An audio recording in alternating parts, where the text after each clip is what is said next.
Halo Sobat Urban, program hilirisasi nikel pertama kali diperkuat di masa pemerintahan Presiden Joko Widodo dan kini diteruskan oleh Presiden terpilih Prabowo Subianto.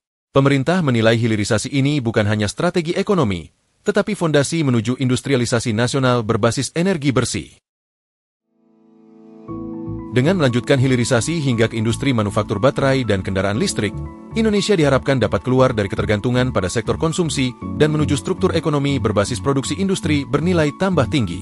Fahmi Radhi, pengamat ekonomi energi dari Universitas Gadjah Mada, menyatakan bahwa hilirisasi yang berlanjut ke tahap industrialisasi membuka peluang strategis bagi Indonesia untuk menjadi negara maju.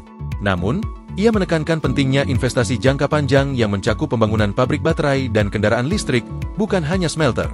Ia juga menyoroti perlunya transfer teknologi agar tenaga kerja Indonesia dapat menguasai proses industri baterai secara menyeluruh dalam 5 tahun ke depan. Hal ini akan menciptakan kemandirian industri nasional di sektor strategis energi bersih. Langkah ini sejalan dengan komitmen Indonesia mencapai target emisi nol bersih atau net zero emission pada tahun 2060. Industri baterai dan kendaraan listrik menjadi pilar penting dalam strategi transisi energi menuju masa depan yang lebih bersih dan berkelanjutan.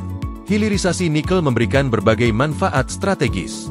Selain meningkatkan nilai tambah di dalam negeri dan membuka peluang kerja baru, program ini juga memperkuat posisi Indonesia dalam rantai pasok global industri baterai EV. Dengan cadangan nikel dan mineral penting lainnya yang melimpah, Indonesia memiliki posisi geografis dan sumber daya yang ideal untuk menjadi pusat industri baterai global. Namun, Toto Pranoto, pengamat ekonomi dari Universitas Indonesia, mengingatkan pentingnya tata kelola industri yang transparan, akuntabel, dan berwawasan lingkungan. Ia menyebut bahwa hilirisasi nikel harus memberikan manfaat nyata bagi masyarakat lokal serta mencegah potensi manipulasi data dan praktik bisnis yang merugikan negara.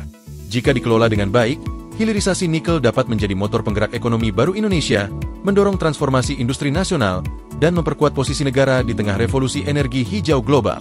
Indonesia bukan lagi hanya sebagai eksportir bahan mentah, tetapi sebagai pusat industri masa depan dunia.